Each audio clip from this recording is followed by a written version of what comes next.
Hello student, how are you? Hope you will be fine. So student, welcome to our channel Rajarshi Classes. So student, today in this video we are going to learn 4th standard EVS chapter number 5, Anita and the Honeybee. So this is the first part of this lesson. If you like this video, then like it, share it and subscribe it. And also click the bell icon, then you will get the latest notification of our video. So student, let's start the lesson. Anita and the honey bee. तो इस lesson में हम honey bee के बारे में जो है जानने वाले हैं. हनी बी मीन्स मधुमक्खी. Okay, Anita and honey bee. एक अनीता नाम की लड़की है जो हनी बी का जो है बिजनेस करती है, मतलब बी कीपिंग का बिजनेस करती है, और उसके ही बारे में उसने यहाँ पर हमें बताया है. My name is Anita Kushwaha. तो ये कह रही है कि मेरा नाम जो है अनीता खुशवाहा है. I live in Bochaha village. तो ये कहाँ पर रहती है? बोचाहा विलेज में. So this is in Muzaffarpur district in Bihar. You know the Bihar state, जैसे कि राजस्थान स्टेट के बारे में हमने इसके पहले के लेसन में पढ़ा था, तो ये जो है बिहार स्टेट के बारे में है. और बिहार स्टेट में जो मुजफ्फर नाम का डिस्ट्रिक्ट है, जिसमें बोचाहा नाम का एक गांव है, और उस गांव में जो है ये अनीता खुशवाहा रहती है. तो हम बिहार स्टेट का भी जो है इंडिया के मैप में जो है बिहार कहाँ आता है वो हम देखेंगे. तो है हमारा इंडिया का मैप है. जैसे कि हमने इसके पहले जो है राजस्थान देखा था. हाँ, यहाँ पे जो है ये राजस्थान था लास्ट लेसन में. तो इस लेसन में हम बिहार डिस्ट्रिक्ट की कहानी जो है पढ़ रहे हैं. तो बिहार जो है कहाँ पर है? तो बिहार स्टेट जो है यहाँ पर आता है. आप देख रहे हो, ठीक है. तो ये जो अनीता है वो कहाँ पे रहती है? बिहार स्टेट में मुजफ्फर डिस्ट्रिक्ट है, उस डिस्ट्रिक्ट में बोचाहा नाम का जो विलेज है वहाँ पर ये रहती है. I stay with my parents and 2 younger brothers. वो अपने पेरेंट्स के साथ में और 2 उसके जो यंगर ब्रदर्स है उनके साथ में रहती है. I study in college. और वो कॉलेज में स्टडी कर रही है अभी. Beside studying I teach young children. और साथ साथ में ही वो जो है बच्चों को भी पढ़ाने का काम करती है. I also keep honey bee. और उसके साथ ही जो है हनी बी का बिजनेस भी वो कर रही है, मतलब हनी बी कीपिंग का बिजनेस जो है वो कर रही है. ठीक है. तो देखो वो क्या क्या कर रही है. स्टडी भी कर रही है, साथ में बच्चों को भी पढ़ा रही है, और हनी बी कीपिंग का बिजनेस भी कर रही है. ठीक है. मधुमक्खी पालन बोलते हैं इसे. तो ये भी वो कर रही है. ठीक है. Next, all this has not been easy for me. लेकिन ये सब जो हमने अभी पढ़ा कि वो स्टडी के साथ में जो है चिल्ड्रंस को पढ़ाना और फिर हनी बी कीपिंग का बिजनेस करना, ये सब उसके लिए जो है ईजी नहीं था. When I was young I use to spend all my time with my goat as they graze for food.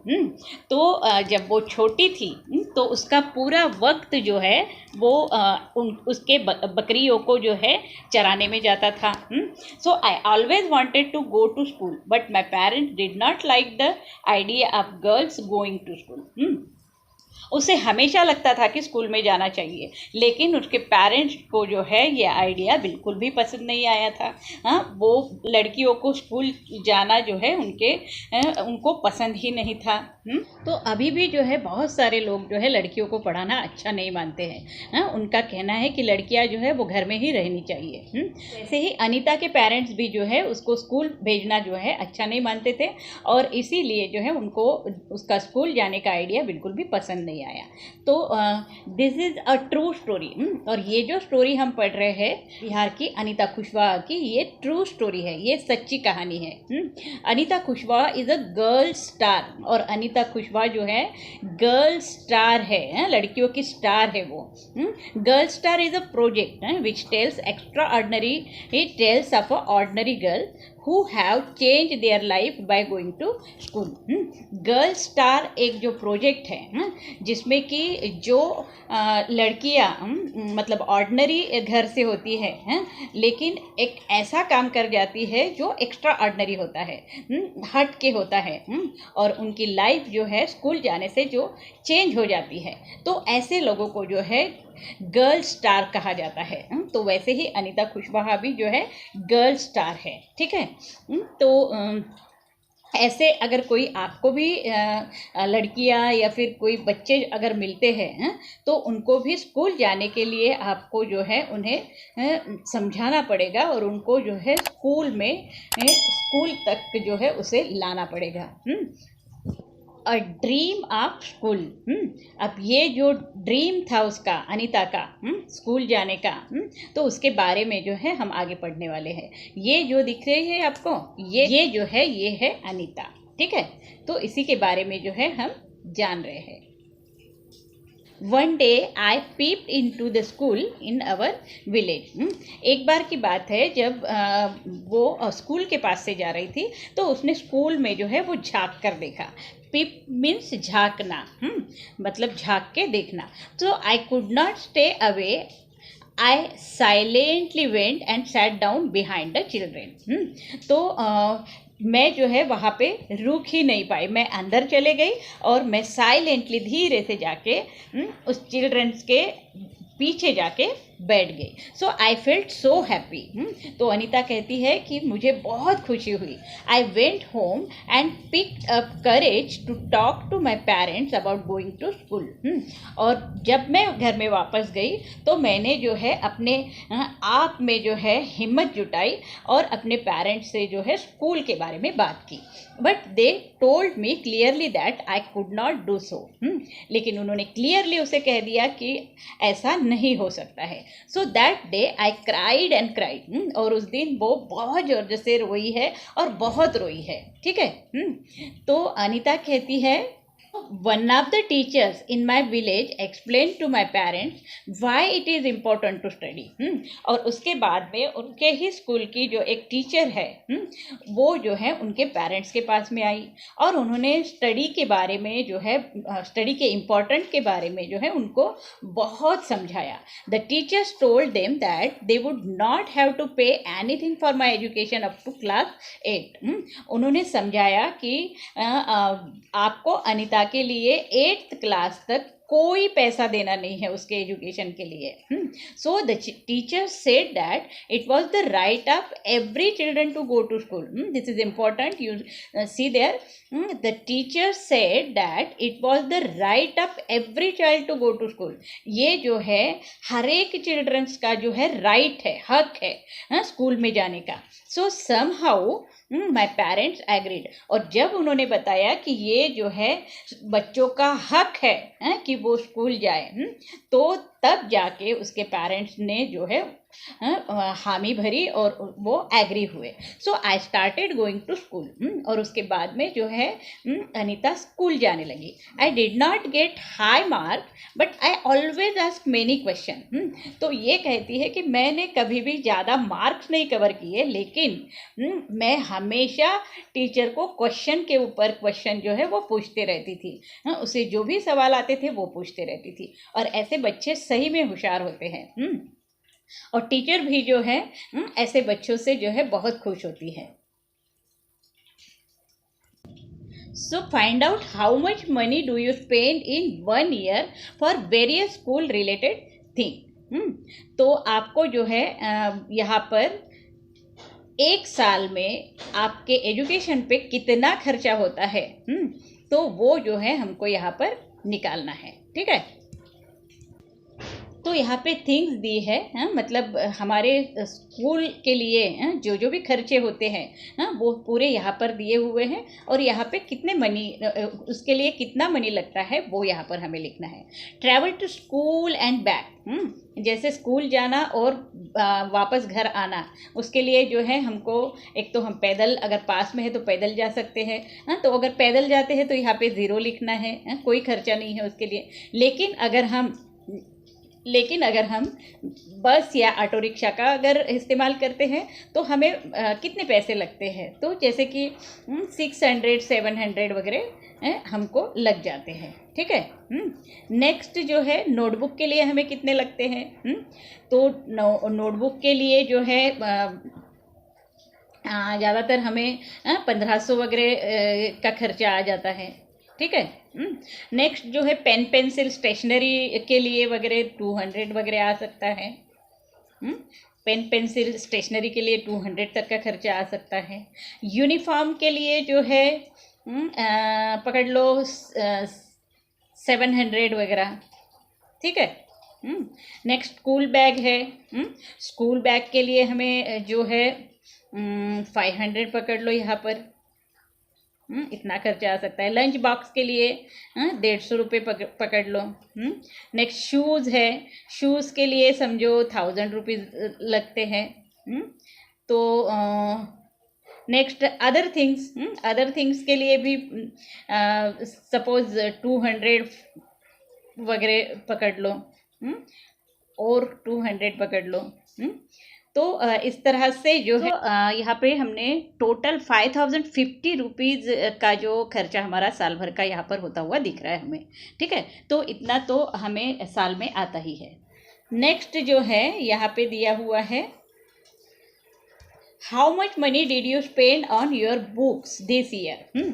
तो आपने जो है बुक्स के लिए इस साल में कितना खर्चा किया है, तो मिनिमम 1500 रुपीज़ जो है बुक्स के लिए लग जाते हैं।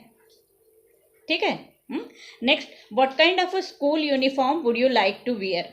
किस टाइप का स्कूल यूनिफॉर्म जो है आप पहनना पसंद करोगे। तो draw a picture of it in your notebook and colour it. आपको क्या करना है, नोटबुक में इसका पिक्चर निकालना है यूनिफॉर्म का। तो यूनिफॉर्म में क्या क्या होता है, ट्यूनिक होता है लड़कियों के लिए, देन शर्ट होता है, पैंट होता है, टाई होती है, बेल्ट होता है। ये सब जो है आपको कैसा यूनिफॉर्म अच्छा लगता है वो आपको ड्रॉ करना है और फिर उसे कलर भी करना है। Make a 2 group in the class, debate the topic, we should have uniform in school. तो आपको जो है अगर आप क्लास में हो तो आपको 2 ग्रुप करने हैं और एक सब्जेक्ट दिया है उसके ऊपर डिबेट करना है। तो डिबेट करना यानी जो है एक कोई भी सब्जेक्ट पे पॉजिटिव बात करना और नेगेटिव बात करना। तो यहाँ पे सब्जेक्ट दिया है we should have uniform in school. School में जो है यूनिफॉर्म होना चाहिए। तो किसी का जो कहना है, अगर पॉजिटिवली बात करेंगे हम तो यूनिफॉर्म हमको क्या देता है, sense of belonging and enhance. मतलब हमारे जो संबंध है एक में के स्टूडेंट्स के वो जो है अच्छे और बढ़ाने की कोशिश करता है। ठीक है। Next wearing of a uniform shows unity and identity. और यूनिफॉर्म की वजह से जो है यूनिटी आती है, यूनिटी बनी रहती है और हमें एक पहचान देता है। मतलब आइडेंटिटी जो है हमारी बनाता है। ठीक है। नेक्स्ट और पॉजिटिव अगर हम जाते हैं तो यूनिफॉर्म जो है लर्निंग एनवायरनमेंट क्रिएट करता है, जिसमें कि स्कूल में एक वातावरण बन जाता है पढ़ने का। नेक्स्ट मतलब लर्निंग एनवायरनमेंट क्रिएट करता है। ठीक है। Environment create. नेक्स्ट जो है improve attendance and discipline, discipline and improve punctuality. जिससे कि अटेंडेंस भी हमारा बढ़ जाता है, स्कूल में डिसिप्लिन होता है और हमारी जो पंक्चुअलिटी भी जो है बढ़ जाती है हमें। और इंक्रीज सेंस ऑफ कम्युनिटी का एक सेंस बन जाता है। और अगर पॉजिटिवली और एक बात अगर हम देखेंगे तो they break down class barriers between student. मतलब कोई भी स्टूडेंट हो, गरीब हो या फिर अमीर हो, वो जो है सब एक होते हैं यूनिफॉर्म की वजह से। तो ये जो है हम पॉजिटिव सोच रहे हैं। अगर डिबेट में हम निगेटिव अगर देखेंगे तो ये जो है हमारा फ्रीडम छीन सकता है। मतलब हमें जो पहनना है हम पहन सकते हैं, ऐसा भी किसी को लग सकता है। या एडिशनल जो कॉस्ट उसका लगता है वो जो है हमारे ऊपर जो है थोपा जाता है। मतलब एडिशनल स्ट्रेस जो है पेरेंट्स को आता है उसमें, क्योंकि एक्स्ट्रा पैसा लगना होता है। तो इस तरह से जो है इस सब्जेक्ट पे हम डिबेट कर सकते हैं। ठीक है। नेक्स्ट क्या दिया है यहाँ पे, स्टेइंग इन स्कूल। तो अनीता के बारे में और आगे जो है हम पढ़ेंगे। सो time passes and soon I completed class 5th। और टाइम जो है फिर पास होते गया and soon I completed class 5। तो that we should need to spend more in class 6। और फिर उसे पता चला कि अब 6th में जो है उसे और ज़्यादा पैसे जो है वो लगने वाले हैं। So my parents said that it was time for me to leave school। क्योंकि उसे पता था कि अब 6th स्टैंडर्ड में जो है और ज़्यादा पैसे खर्च होने वाले हैं। तो उसके पेरेंट्स ने जो है उससे कह दिया कि अब जो है आपको स्कूल छोड़ देना चाहिए। So but I wanted to study more. लेकिन अनीता कहती है कि मुझे और भी पढ़ना था आगे। So I found a way to do this. और फिर जो है उसने एक नया रास्ता चुना। So I started to teach younger children from the money that I got. I was able to continue my own studies. तो उसने जो है एक अच्छा सा दूसरा रास्ता चुन लिया। उसने क्या किया, छोटे छोटे जो बच्चे हैं उनको पढ़ाना शुरू कर दिया, जिससे कि उसको पैसे मिलने लगे। So I was able to continue my own studies. और उन्हीं पैसों से जो है अनीता ने अपनी आगे की स्टडी जो है वो कंटिन्यू की। ठीक है। नेक्स्ट जो है वन स्वीट मेमोरी। ये जो दिख रहा है पिक्चर आपको, ये है अनीता। ये जो है ये अनीता है। और ये अनीता जो है बच्चों को पढ़ा रही है। तो एक स्वीट मेमोरी जो है उसकी वो जो है हमको यहाँ पर बता रही है। I remember some older boys in my village also use to teach young children. Anita कह रही है कि मुझे याद है मैंने बच्चों को पढ़ाना शुरू किया तब जो उस गांव के जो ओल्डर बॉयज़ थे, मतलब बड़े जो लड़के थे, वो छोटे बच्चों को जो है पढ़ाया करते थे। They did not like it when I started teaching. और उनको जो है बिल्कुल भी अच्छा नहीं लगा जब मैंने छोटे बच्चों को पढ़ाना शुरू किया। So they started to scold and scare the children. तो उन्होंने क्या किया, तो उन्होंने जो है बच्चों को डांटना और डराना शुरू कर दिया। स्कोल्ड मीन्स डांटना और स्केयर मीन्स डराना शुरू कर दिया। So that they would not come to me. तो इसीलिए जो है वो बच्चे अनीता के पास में नहीं आते थे। So for some time all the children except to stop coming to me. लेकिन कुछ दिनों बाद में सभी चिल्ड्रेन, सिर्फ 2 चिल्ड्रन को छोड़ के सभी जो है उसके तरफ आने लगे, अनीता की तरफ। But soon they all come back because I use to reach them with love and care. लेकिन बाद में जो है सभी बच्चे जो है अनीता की तरफ पढ़ने के लिए आने लगे, क्योंकि अनीता जो है उनको बड़े प्यार से और उनकी केयर लेके जो है उनको पढ़ाती थी। ठीक है। तो ये स्वीट मेमोरी जो है अनीता ने हमें शेयर की है। So next let us talk. Do you know someone who wanted to study but could not do so. ऐसे कोई बच्चे आप जानते हो जो पढ़ना तो चाहते हैं लेकिन पढ़ नहीं पाते हैं।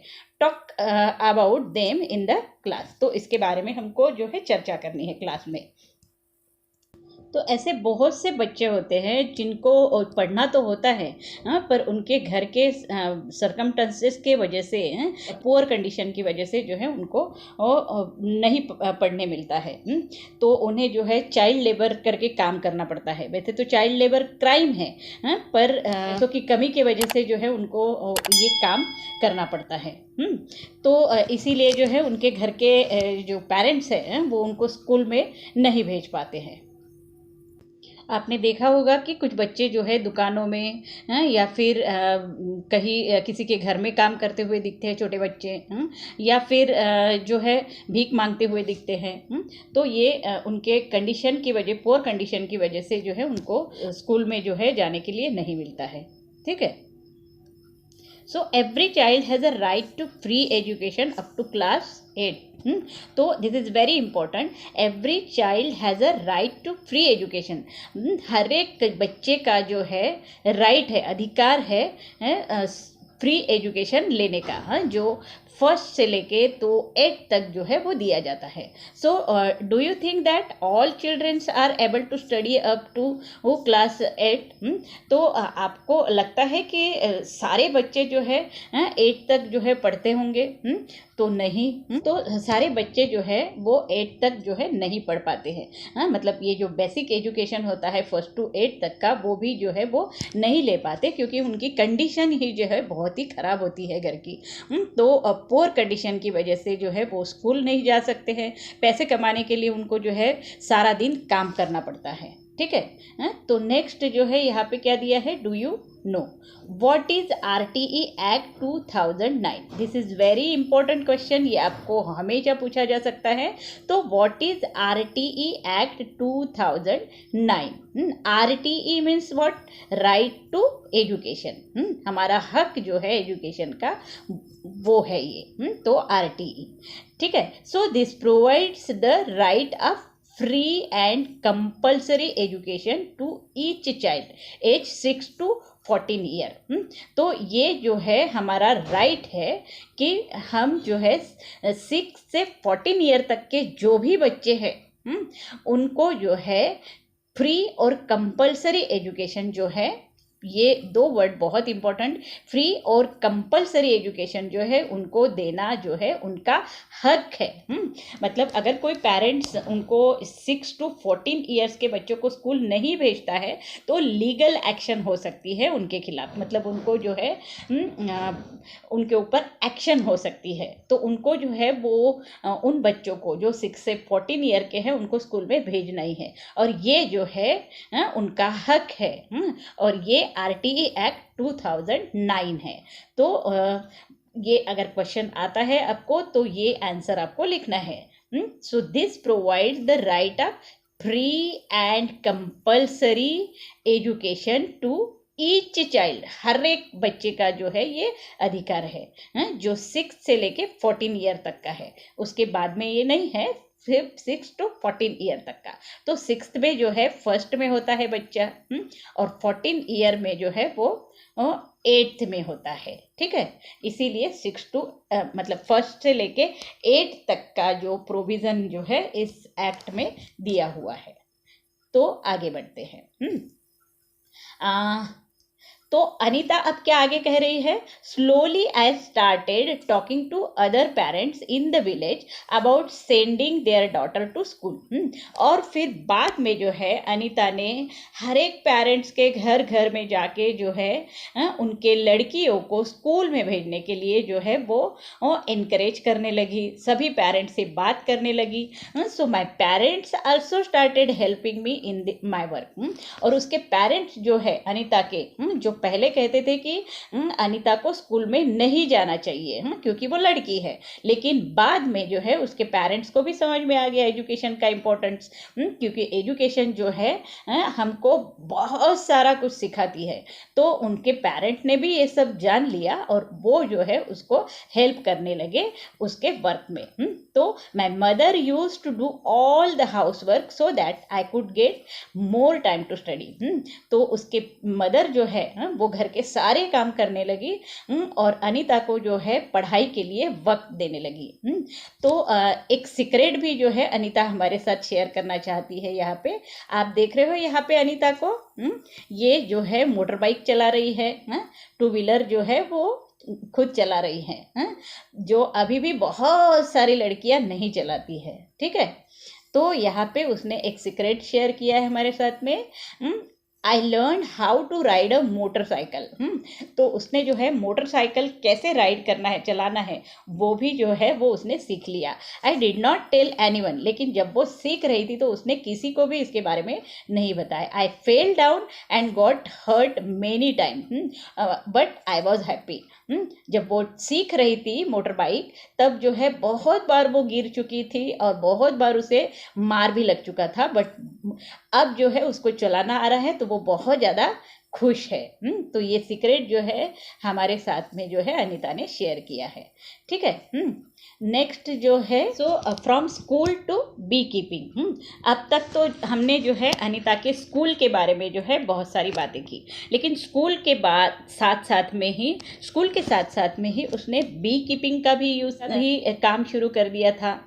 तो हमारा लेसन का नाम ही है Anita and the honey bee. Anita और उसके हनी बी, मतलब मधुमक्खियाँ। हाँ, तो मधुमक्खी का जो काम है उसने कब शुरू किया उसके बारे में उसने अब बताया है हमें। सो देयर आर मेनी लीची ट्री इन अवर एरिया।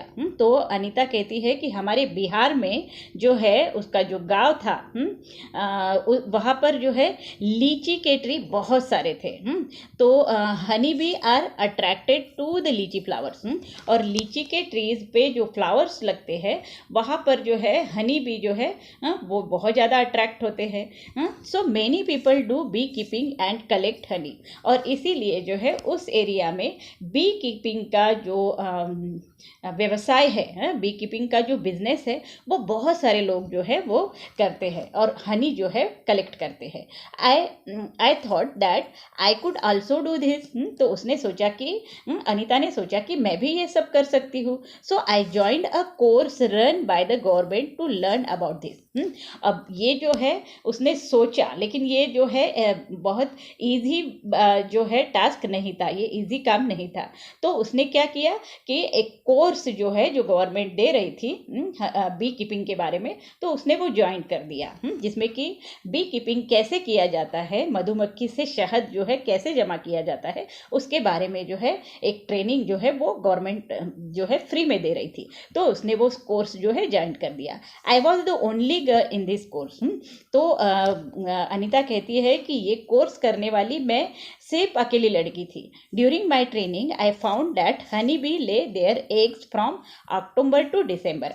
और जब ये ट्रेनिंग चल रहा था उसका, तो उसमें उसने सीखा, उसमें उसने जाना कि हनी बी जो है एग्स कब देते हैं, अक्टूबर से दिसंबर के महीने में। So this was the best time to start bee keeping. और ये जो अक्टूबर और दिसंबर का जो महीना है, जब हनी बी जो है एग्स देती है, अंडे देती है, तो यही जो है बेस्ट टाइम था बी कीपिंग का। So have you seen any insect near flower? क्या आपने भी जो है अपने आसपास किसी इंसेक्ट को देखा है फ्लावर के आसपास घूमते हुए? So find out their names and right. तो उसके नाम जो है हमको यहाँ पर लिखने हैं। तो जैसे कि आपको पता है बटरफ्लाई है, आपने देखा होगा कि बटरफ्लाई जो है हमेशा जो है फ्लावर के पास में जो है वो मंडराते हुए दिखती है हमें। नेक्स्ट हनी बी है, हनी बी है, मधुमक्खियाँ वो भी जो है फूलों के पास में मंडराती रहती है। ठीक है। Draw and colour their picture in the notebook. आपको क्या करना है, बटरफ्लाई का या फिर ये जो है हनी बी, इसका जो पिक्चर जो है हमें नोटबुक पर बनाना है, उसको कलर भी करना है। हनी बी है, बटरफ्लाई है, दोनों का पिक्चर आप बना सकते हो। ठीक है। So why do you think they come to the flowers? तो आपको क्या लगता है कि ये जो फ्लावर इंसेक्ट है वो फ्लावर के पास में जो है फ्लावर के ऊपर बैठ के क्या करते होंगे, क्यों आते हैं वो फ्लावर के पास में? So find out. तो ये जो इंसेक्ट्स है वो फ्लावर के पास में क्या करने के लिए आते हैं? तो फ्लावर से नेक्टर कलेक्ट करने के लिए। फ्लावर पे जो नेक्टर होता है उसको कलेक्ट करने के लिए वो आते हैं। सो हमारा आंसर क्या होना चाहिए? दे कम टू फ्लावर। फ्लावर के ऊपर वो इसलिए आते हैं टू कलेक्ट नेक्टर एक मीठा सा जो है लिक्विड होता है जो वो फूलों से जो है वो खींच लेती है, ठीक है, और वही लेने के लिए वो जो है वहाँ पर आती है। When honeybee fly, there is a kind of a sound. Can you try copy this sound?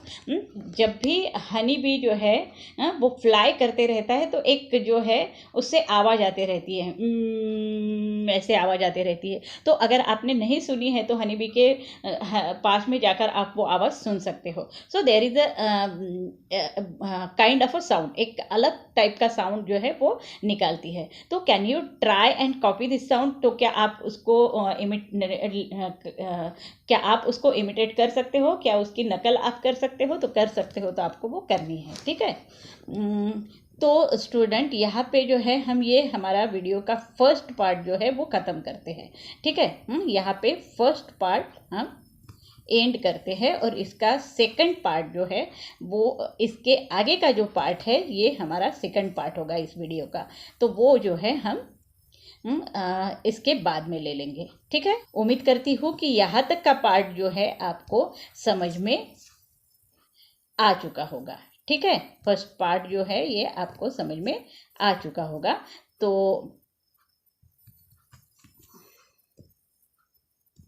तो अगर आपको ये वीडियो अच्छा लगा है और समझ में आ चुका है तो इसे लाइक, शेयर और सब्सक्राइब करना मत भूलना और बेल बटन पर भी क्लिक करना मत भूलना, जिससे कि आपको सारी नोटिफिकेशन जल्द से जल्द मिल जाएंगे। So thank you for watching this video. Have a nice day.